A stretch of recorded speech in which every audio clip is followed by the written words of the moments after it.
fase 2. Es un proyecto colaborativo desarrollado por Industrias Maxi y Arso, coordinado por FACIR, por el Clúster de Automoción y Movilidad de Castilla y León. Y este proyecto ha estado cofinanciado por el Ministerio de Industria a través de su línea de apoyo a las agrupaciones empresariales innovadoras en su convocatoria 2023. Yo soy Silvia López, responsable de proyectos en FACIL, y os voy a exponer un poco qué es lo que estuvimos desarrollando en la fase 1, por qué nos planteamos desarrollar esta fase 2, y ya daré paso a José Félix Ovejero, responsable de fabricación EIT en Industrias Maxi, y a Alberto Manzano, XR Product Owner en Arso, para que os expliquen más en detenimiento las distintas fases que se han desarrollado en el proyecto. En la fase 1 desarrollamos un prototipo de software de un sistema de visualización XR conectado con un PLC industrial de una máquina seleccionada en Industrias Maxi, que era capaz de renderizar un modelo 3D de una máquina y responder a eventos reales definiendo un sistema de estados de máquina.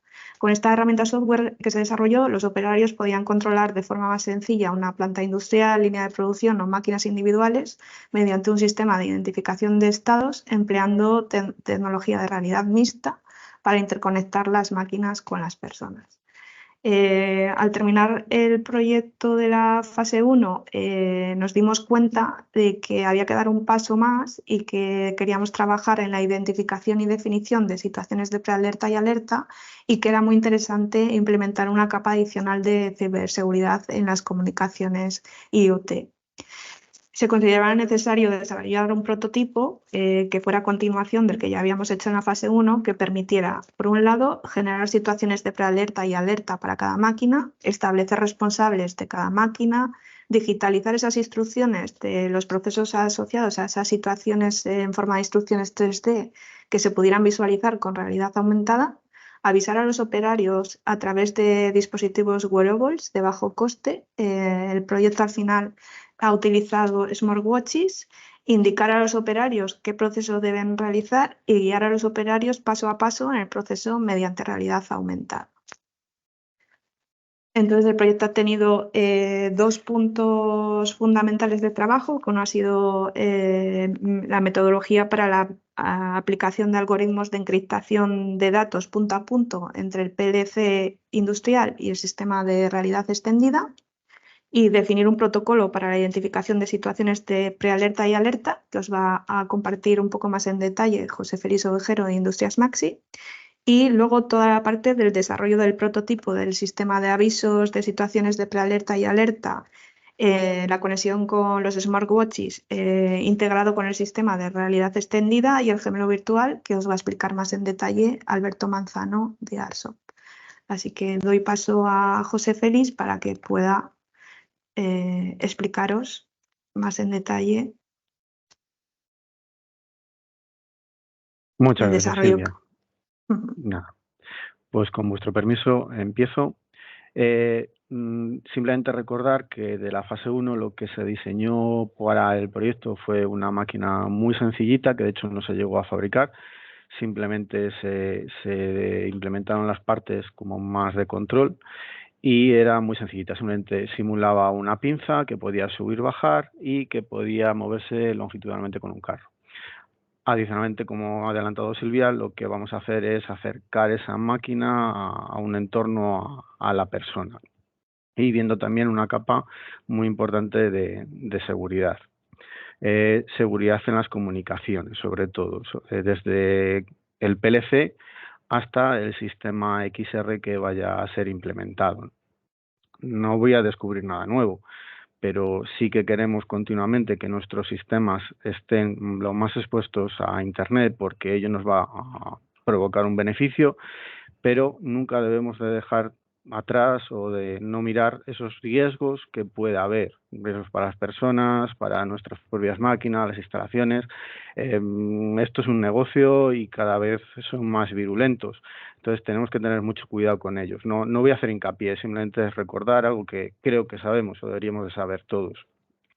Y aprovechando esta parte también, pues compartir unas buenas prácticas que aplicamos en Maxi para, en la medida de lo posible, minimizar el riesgo que tenemos en nuestros sistemas. Obviamente nunca jamás les vamos a poder evitar, pero sí intentar reducirlos lo máximo posible. Recuerda que la ciberseguridad no es ni más ni menos que ir poniendo capa de seguridad tras capa de seguridad, de tal manera que si alguien intenta atacarnos lo tenga lo más difícil posible.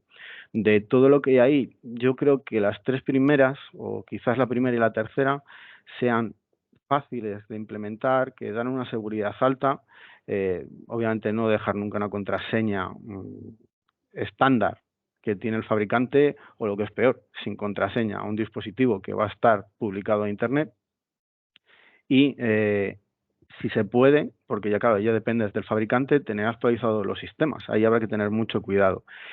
Y en casos más excepcionales, siempre que se pueda, el doble factor de autenticación. Esto vale tanto para los sistemas industriales como para nuestro día a día, con las plataformas, millones de plataformas que estamos enganchados, de e-commerce, de redes sociales.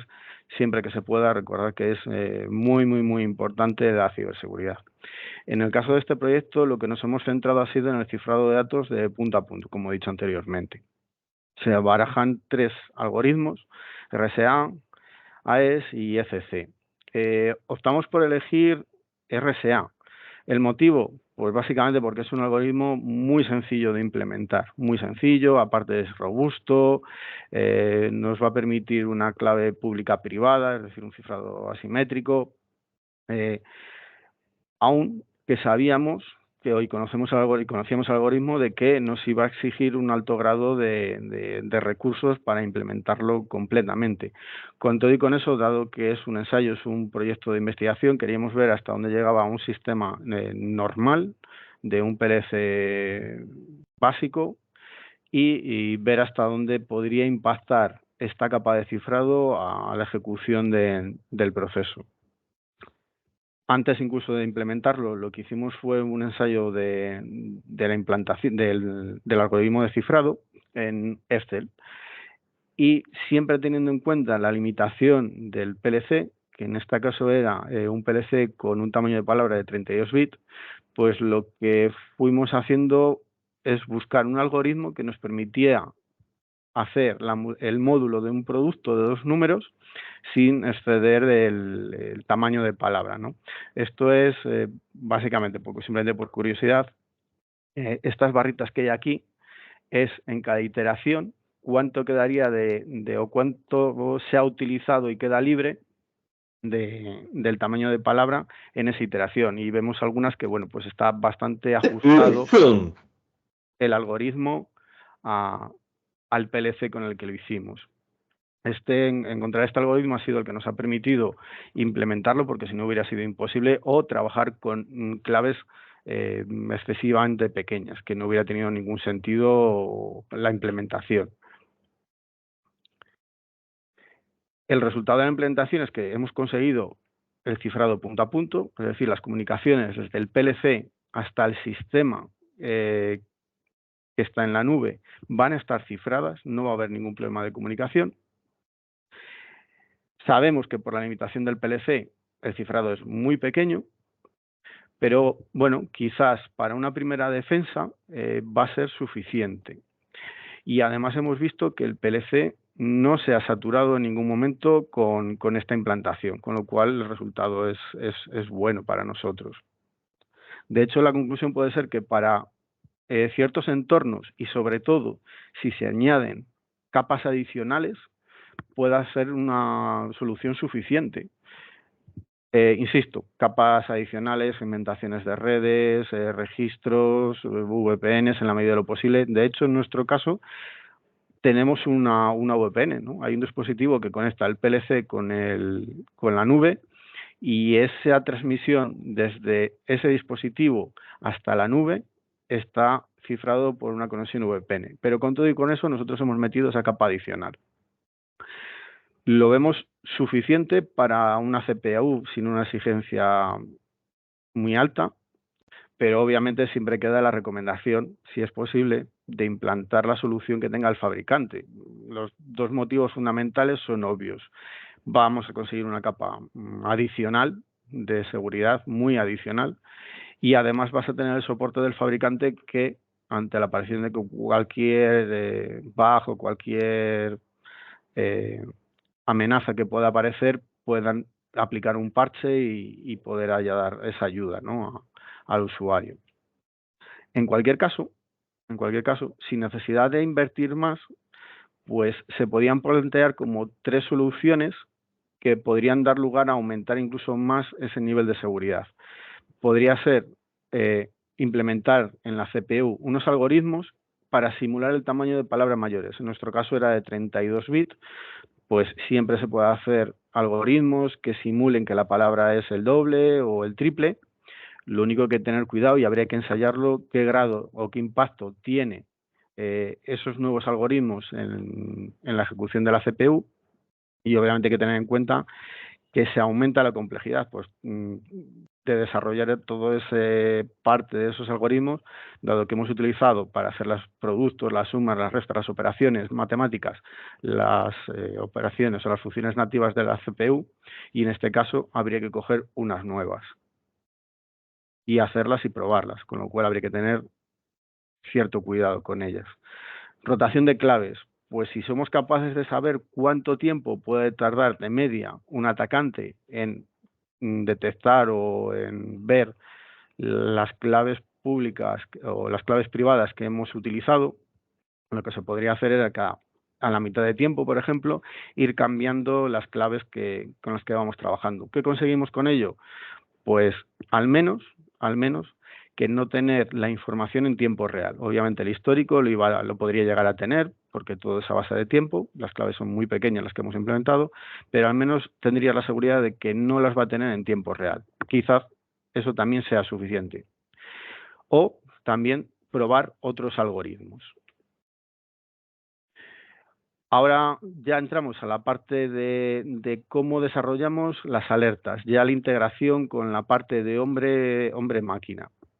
En este caso, se nos plantean como 2 posibles estrategias para detectar los estados de alerta y hiperalertas de una máquina. Uno muy sencillo, y otro pues un poquito más complejo, que ya necesitas la ayuda de un experto. El estado más sencillo sería detectar cuáles son los mundos de funcionamiento habituales de la máquina. Por ejemplo, está en reposo, está funcionando con una carga normal, está en error, aquí le tenemos ya saturado. Con ello simplemente es ver en cada estado de funcionamiento cuál es el rango, el valor o los rangos de valores que puede tomar cada uno de los sensores, y a partir de ahí sí se podría detectar o definir cuál sería el rango de alertas, prealertas y de funcionamiento estándar de una máquina. Aquí simplemente es observar, no hay mayor criterio. El segundo estado ya sería empezar a relacionar situaciones y valores de variables para dar lugar a unas interpretaciones un poco más complejas. Aquí nos haría falta o bien un experto, y como experto podríamos detectar tanto el diseñador de la máquina, puesto que es el que la conoce, el que la ha diseñado, el que la ha estudiado y regido los criterios que tiene que cumplir, como el utilizador. No hay nadie que conozca quizás mejor la máquina que seguramente el utilizador, que se pasa muchas horas con ella. Entonces, uno, otro o la combinación de los dos va a dar seguro a relaciones que en principio no son obvias y que pueden llegar a predecir situaciones de alerta o de problemas, tanto para la seguridad de las personas como para la propia máquina o para el uso de la misma. Y la otra vertiente que se puede llegar a utilizar sería incorporar una inteligencia artificial que detecte esas nuevos estados de alerta y prealerta. Y aquí podríamos ya hacerlo con una supervisión autónoma o con una supervisión de uno de los expertos que hablábamos anteriormente. Para nuestro caso en concreto, ya lo que hicimos, y partiendo de una máquina tan sencilla, es pues hacer un análisis muy sencillo de la situación. Veníamos ya de tener las posiciones de la máquina del carro a lo largo del travel, de todo el eje X de la máquina, la altura, y lo que hemos hecho en este caso, para intentar darle un poquito más de complejidad, es meter un medidor de presión del aire comprimido, que es el que utiliza esta máquina para subir y bajar la pinza. No hay mucho que ver, simplemente se detectan en las partes de movimientos longitudinales 3 estados, donde en los extremos de esos ejes se da que no debería de llegar. Un poquito antes se lanza una prealerta para poder dar tiempo al operario a que no llegue. Y en el caso del aire se definen 3 estados. Aquí no es un rango, o sea, no es un límite superior o inferior, sino que solamente hay un límite inferior, ¿no? Donde de 0 a 4 bares no puede funcionar la máquina. Entre 4 y 5 se lanza una prealerta y de 5 en adelante pues entendemos que el funcionamiento va a ser bueno. No se da ningún caso, o sea, no se sobreentiende o no se evalúa la posibilidad de que haya una sobrepresión. Simplemente porque se entiende que se puede poner un limitador de presión de aire y con eso ya estaría resuelto. No habría que hacer nada electrónico para ello. A partir de aquí voy a dejar ya paso a Alberto para que pueda él presentar cómo es la solución XR que ha desarrollado Arsoft. Muchas gracias, José Félix. Voy a compartir pantalla. Bueno, nosotros dentro del proyecto pues hemos trabajado en 2 líneas de trabajo. Una parte ha sido la investigación de dispositivos wearable en entornos industriales. Y luego también lo que hemos hecho es de desarrollar ese prototipo que permita conectar esos sistemas de alertas y prealertas a los resultados del proyecto anterior con el equipo que se utilizó para poder lanzar, para ver cómo desde que detectamos una alerta en un equipo, pues podemos utilizar tecnologías de realidad aumentada, virtual o mixta y estos dispositivos para lanzar pues una tarea de mantenimiento o conocer el estado de la máquina. Luego tenemos, para temas de formación y asistencia, se están utilizando dispositivos de realidad aumentada, realidad virtual y también sistemas de asistencia remota.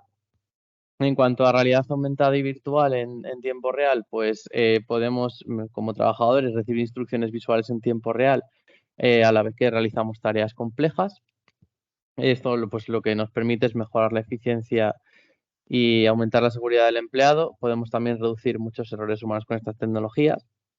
Luego, en cuanto a realidad virtual, lo que nos permite es conseguir una familiarización de los usuarios con los procesos que van a realizar y mejoramos también la productividad después de la formación cuando ya llevamos al operario en planta y sobre todo también conseguimos un aumento de la confianza de las personas a la hora de afrontar tareas reales si se han entrenado previamente en entornos virtuales. Luego, para la parte de asistencia remota, lo que se pretende con estos sistemas es, pues, mediante una transmisión de vídeo y audio, como podría ser pues, que sea una llamada de WhatsApp, una llamada de Teams, pues vitaminarla con herramientas para poder dar una asistencia a distancia. Con esto podemos facilitar la solución de problemas y sobre todo ahorrar costes a la hora de no tener que enviar técnicos especializados en ciertas tareas, sino que esos técnicos pueden estar localizados, nos ahorramos los gastos de transporte y podemos mandar a un técnico de un nivel, digamos, inferior, con lo que supone los ahorros de costes. Para combinar un poco la realidad aumentada y los sistemas de ciencia remota, os quiero enseñar un vídeo de un sistema que, bueno, es un sistema al final que utiliza un dispositivo wearable como sería el móvil y, bueno, también se puede utilizar con unas gafas, por ejemplo, HoloLens. Y lo que vemos es una asistencia de un experto en una oficina a una persona, pues en este caso que se le ha averiado el coche. No es un ejemplo muy tonto, pero creo que puede ser muy ilustrativo de lo que nos permiten estos sistemas. Como veis, hay una comunicación por audio y por vídeo y a la vez pues estos sistemas tienen diferentes herramientas. Por ejemplo, pues envío de ficheros, puede pintar sobre los ficheros, grabar vídeos, grabar audios, escribir sobre esos vídeos, sobre esos audios. Tenemos un puntero también, que el puntero pues, nos permite un extra en la comunicación para indicar. Y luego tenemos ahí, como veis, marcadores de realidad aumentada. ¿Vale?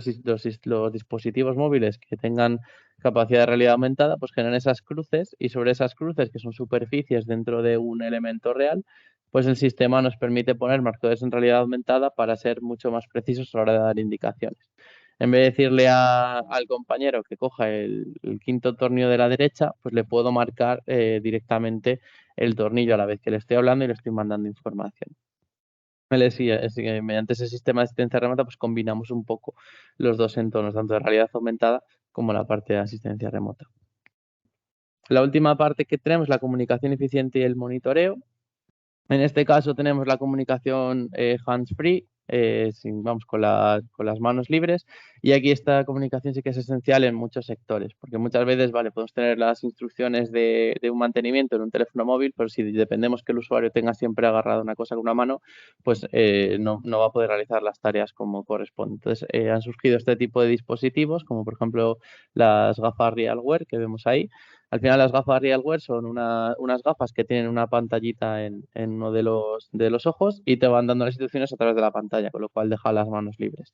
El dispositivo HoloLens de realidad mixta de Microsoft pues permite lo mismo. Entonces, bueno, estos dispositivos que suelen tener pues unos auriculares y una pantallita o un sistema de visualización de hologramas que permiten comunicar a los trabajadores y mantenerlos conectados sin interrupciones. Con esto lo que conseguimos es mejorar la eficiencia e incluso aunque haya pues mucho ruido y demás, suelen tener micrófonos con cancelación de ruido que nos permiten tener esa comunicación sin ningún tipo de problemas. Para la parte de sensórica integrada, lo que nos permite esto es que podemos monitorizar constantemente el estado de las máquinas. Entonces, con esto es un poco el motivo de los sistemas de prealerta y alerta. Podemos monitorizar y actuar rápido sobre los equipos que tienen algún tipo de peligro o de problema de avería. En cuanto a cómo ha evolucionado este tipo de dispositivos a lo largo del tiempo, pues en los últimos años han experimentado una notable evolución, sobre todo en funcionalidades y en el diseño también. Eh, en cuanto a las tendencias, tenemos la mejora en tecnología de sensórica, los sistemas biométricos han avanzado bastante y ahora lo que podemos es conseguir a través de, pues, por ejemplo, con el reloj que tenemos en la mano, pues con señales eléctricas, conseguir mucha más información de los usuarios que están utilizando este tipo de dispositivos. En cuanto a los sensores ambientales, también ha sido un avance bastante importante porque nos permite recoger también información del medio y poder tomar decisiones también en función de esa variable que muchas veces antes no se tomaba en cuenta. Por ejemplo, ahora esto se está empezando a utilizar en las estaciones de metro y de cercanías porque el nivel de contaminación en este tipo de estaciones es bastante alta y al final un trabajador que se tira 8 horas metido en este tipo de entornos está expuesto a una serie de agentes que van a bajar su rendimiento y su productividad. Entonces, bueno, también que se van a enfrentar a temas de sindicatos. Pero bueno, al final este tipo de dispositivos lo que nos permiten es recoger mucha más información, tanto del trabajador como del entorno, y poder tomar mejores decisiones para optimizar nuestros procesos. Luego también, en cuanto a la integración de tecnologías de realidad virtual y aumentada, se ha extendido mucho también últimamente, sobre todo el incorporar realidad aumentada en dispositivos portátiles como el que veíamos antes, pues nos permite aprovechar el posicionamiento de elementos digitales sobre elementos reales pues para hacer tareas de mantenimiento, para hacer monitorización de equipos en planta. Y la parte de los dispositivos de realidad virtual, ahora se utiliza cada vez más los dispositivos en standalone, quiere decir que se utilizan sin ninguna dependencia pues de un ordenador o de poner balizas para que nos haga un área virtual. Simplemente utilizamos el propio dispositivo y nos permite formarnos en cualquier lugar, en cualquier momento. Y eso pues es bastante ventajoso. Antes José Félix va a lanzar la prealerta y cuál es la que va a lanzar la alerta y se define para cada una de las variables que hemos visto antes. Luego lo que hemos hecho nosotros es integrar estas configuraciones en nuestro sistema. Nosotros tenemos un sistema con el que hicimos el proyecto anterior, que hicimos un módulo para la monitorización y el control de máquinas en remoto, aprovechando los datos que recibíamos del PLC. Pues hemos integrado en ese módulo que desarrollamos en nuestra plataforma iFlow este sistema de prealertas y alertas. Una vez que nos hemos puesto a desarrollar, pues hemos actuado en cuatro puntos. Primero hemos trabajado con el sistema BASIC, que es el lenguaje de programación que nos permite comunicarnos con el Iwon, que el Iwon es un dispositivo que está haciendo intermediario entre el PLC y nuestra plataforma. ¿Vale? Una vez que el PLC manda información al Iwon, el Iwon hace una consulta de los datos que hemos configurado Y dentro de ese Igon es donde hemos configurado también el sistema de alertas y prealertas. Entonces vamos a tener monitorizadas diferentes variables y conociendo el valor de ellas en todo momento vamos a poder lanzar esas alertas y prealertas. ¿Vale? Los scripts y lo que hemos tenido que trabajar sobre el Igon se ha hecho en el lenguaje BASIC para que a través de una API pues pedir esa información. Luego, una vez que hemos creado la API, pues a través de Firebase podemos mandar la notificación a diferentes dispositivos. ¿Vale? Firebase es una plataforma que facilita la implementación y gestión de aplicaciones, tanto móviles como en web, y tiene diferentes funcionalidades. Podemos hacer bases de datos en tiempo real, autentificación de usuarios, almacenamiento en la nube. Bueno, también podemos hacer la parte de mensajería, que es la que hemos utilizado nosotros principalmente, que es la que nos permite enviar notificaciones push a diferentes dispositivos. Y luego también podríamos, que no lo hemos implementado en este proyecto, pero sí que lo podríamos realizar también, es la analítica de esas notificaciones, pues para optimizar también qué se lanza y cuándo se lanza. Vale, ahora mismo hemos definido que cuando hay una situación de prealerta o alerta se manda una notificación cada minuto y cuando se ha corregido esa situación, pues se manda otra notificación que te dice que ya está corregido el problema. Pero bueno, se podría llegar a hacer un análisis para ver cómo de relevantes son esas alertas y esas prealertas a la hora de mandar notificaciones a los usuarios. Luego lo que hemos hecho ha sido conectar esta API con nuestro sistema iFlow para smartphone. Nuestro sistema permite reproducir tareas digitalizadas tanto en realidad virtual como en realidad aumentada como en dispositivos móviles. En este caso hemos utilizado el display en dispositivos móviles. Entonces, lo que hemos comunicado es al reloj le llega una notificación y nosotros podemos lanzar una tarea de mantenimiento a través de un dispositivo móvil. Y luego, bueno, hemos utilizado un smartwatch como dispositivo wearable, pero se puede utilizar cualquier otro. El smartwatch que hemos utilizado es un Xiaomi Redmi Note Watch 3 y no hemos tenido ningún problema, funciona perfectamente. Entonces, ¿cómo funciona? Pues pasamos de un equipo sensorizado, que en este caso es la máquina que ha enseñado antes José Félix. Ese dispositivo sensorizado está conectado al Igon. El Igon recoge la información. La API, ay, perdona. La API lo que nos genera es ese envío de las variables que hemos definido que pueden ser críticas. Eso se comunica con el sistema iFlow. iFlow manda una notificación al sistema wearable, en este caso es el reloj o puede ser el propio teléfono móvil, y ese teléfono móvil lanza una tarea de mantenimiento. ¿Vale? En la práctica, ¿cómo funcionaría? Pues recibimos una alerta del equipo, aquí actúa el Igon, llega una notificación, aquí actúa Firebase, Firebase manda la notificación al reloj y el sistema iFlow a través del teléfono móvil, cuando pulsamos en la notificación que nos llega, nos lanza la tarea de mantenimiento. ¿Vale? Y esto es lo que hemos conseguido. Creemos que para entornos industriales puede estar, que tengan una alta actividad. Para plantas automatizadas también podría funcionar bastante bien. Pues esto podría utilizarlo pues, el jefe de planta para conocer el estado actual de cuando una máquina va a entrar en estado de alerta o prealerta. Incluso podríamos trabajar para conseguir un mantenimiento preventivo en diferentes equipos que consideremos críticos. Por enseñaros un poco cómo se... A ver si quiere funcionar. Vale. Cómo funciona el sistema del sonido. Aquí tenemos la estación que utilizamos en el proyecto anterior. Aquí tendríamos el Igon, que es este dispositivo de la izquierda, este que vemos por aquí. Aquí tendríamos el HMI con la información del autómata y aquí tendríamos la pinza, que es la parte física de la máquina. ¿Vale? Luego tendríamos el sistema iFlow, que aquí tenemos diferentes players, aquí estamos viendo el reproductor de contenidos de PC. Pues podemos escribir a través de estos manditos, podemos escribir dentro del Igon y el Igon manda la escritura a lo que sería el HMI, a lo que sería el equipo. ¿Vale? Una vez que nos llega una alerta, si tenemos el contenido abierto, vamos a ver esas alertas en rojo, si no nos va a llegar la notificación que hemos visto antes. Ahí, por ejemplo, tenemos una situación de alarma, con un nivel de alarma que se defina y el estado pues que se defina. ¿vale? Entonces lo que podemos hacer es tanto escribir nosotros para corregir el problema como realizar una operación de mantenimiento que al final es lo que va a cambiar el estado de la máquina en el entorno real y nos va a permitir corregir ese estado de alarma, ¿no? Entonces, bueno, una vez que ya nos llega la notificación, lanzamos el contenido y ahí teníamos el contenido en realidad aumentada.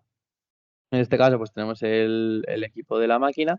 Y bueno, la idea cuál es, pues que una vez que me llega la notificación y tengo que realizar un mantenimiento, pues que yo pueda a través de unas instrucciones con realidad aumentada resolver el problema lo antes posible con unas instrucciones. Imaginaos que es un equipo que se utiliza muy poco y hay pocas personas que conozcan el funcionamiento del equipo y cuándo se deben de realizar los mantenimientos, pues este sistema lo que permite es que no dependamos de ese tipo de personal específico para realizar las tareas. ¿Vale? Aquí simplemente pues hemos simulado una serie de pasos a realizar dentro del equipo. ¿Vale? Lo ideal aquí es utilizar realidad aumentada sobre el equipo pues a través de un marcador o a través de cualquier referencia que nos permita posicionar indicaciones sobre él. Y con esto lo que podemos tener es un repositorio de contenidos de realidad aumentada de mantenimiento para los equipos que vayamos a de los que vayamos a recibir esas alertas y esas prealertas para poder actuar lo más rápido posible y no tener la dependencia de ningún operario en concreto para que lo realice, sino que cualquiera a través de un teléfono móvil o unas gafas de realidad aumentada pues pueda resolver esa incidencia. Y, y por mi parte, nada más. Con esto daríamos por terminada la parte explicativa del taller.